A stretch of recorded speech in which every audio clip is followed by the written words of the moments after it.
Yeah. You mentioned before that this was the first time that you saw which music Anne chose and she put for her ballet. Yeah. And can you explain what it is that you felt and how did you feel understood or the connection you felt? Well, there was a piece what it was that with the flute and piano in the middle that was written for my daughters, and then there was a piece towards the last piece called Conversations with God that had more orchestral stuff. And these pieces, when I write my pieces, I only write them once, and they're improvised, and then they're done, and I never play them again. The classical ones I give to concert pianists around the world, but I don't feel like performing my pieces, so I forget them all, and I just write them.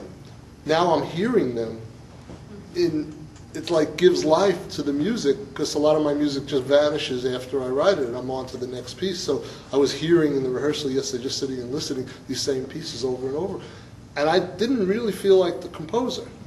I just felt like some fan listening to music. This sounds pretty good. I like this one better than that one. It could have been anything that I was hearing, and I would have liked it or not liked it, depending on what the piece was. So it was an interesting experience, which sort of tells me that we don't really own the music. It kind of passes through us.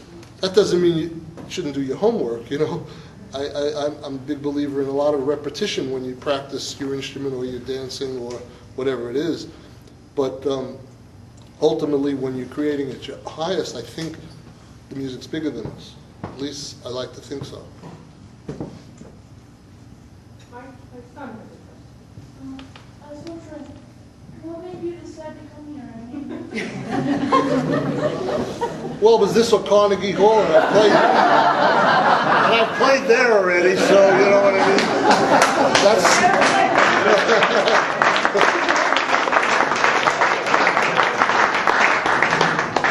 Those people are too stuffy, you know what I mean? And they don't let you film or record it, you know what I mean? They charge you $100,000 to play your own music, you know? And the union, they're miserable. New York unions, forget about when we play Radio City, it's horrible. I went out to practice on lunch break and they almost sued us for $25,000. Because you don't go on stage when they're not there, you know? I like playing wherever there's people who want to receive the music. I'm going to be in Israel in 2 weeks playing there, and you know, and then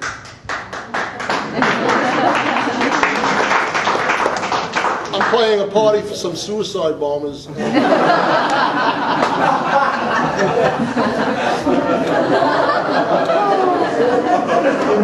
There's an amnesty, that was a few hours, but then they're free to do what they want. But I'll be back on El Al. It's about the safest airline to travel in. What else?